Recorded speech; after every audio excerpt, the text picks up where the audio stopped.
environmental regulations, the EISs, all those things that weren't there in 1987 that are a part of any construction project, period, today. And then you understand what the problem is with transportation. How serious is it?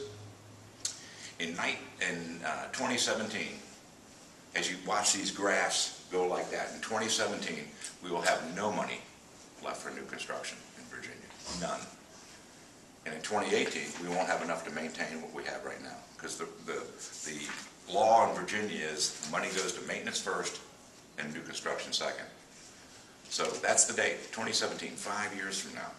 And this year, I took the governor's transportation bill, tore it up, made my own transportation bill, put the governor's name on it, put it through. And part of that bill was indexing. The first time, index off of inflation. You know, what a novel idea. You know, actually follow what clothes and milk and eggs and everything else does. We'll index it off inflation. Unfortunately, your members of the House of Delegates, as you go talk to them about that, because I don't look at transportation and transportation taxes as a tax. I look at transportation as an investment, and I expect a return on my investment, and I think you do too. What's your return? Being able to move goods and commodities. What's your return? You know, being able to keep the economy rolling.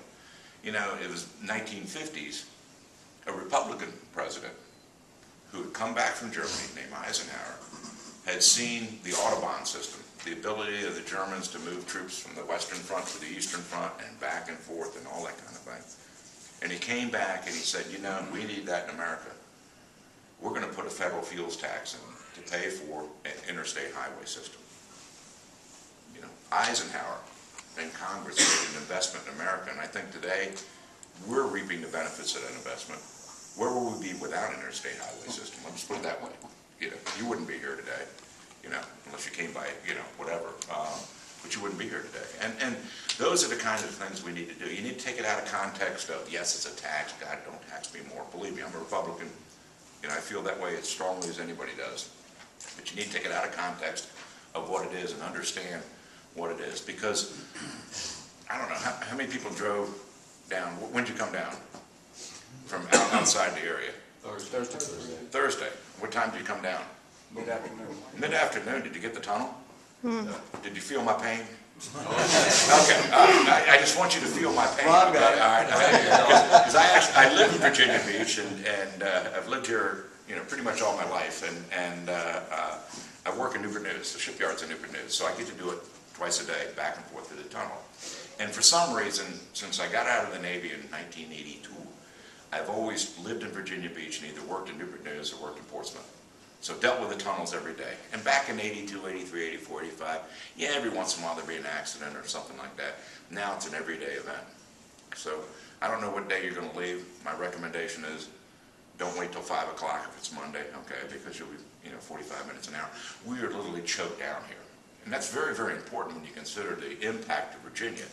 I mean, we are one of the largest ports on the East Coast. We move freight in and out, which sustains not just our area, obviously, but it sustains the entire Commonwealth of Virginia and beyond. But so many jobs are port-related, you don't think about it, but wherever you are from, you know, the important Front Royal, all these distribution centers you see up and down, all of those things are all integral. The reason they located here is because of the interstate highway system and their relative proximity to the port.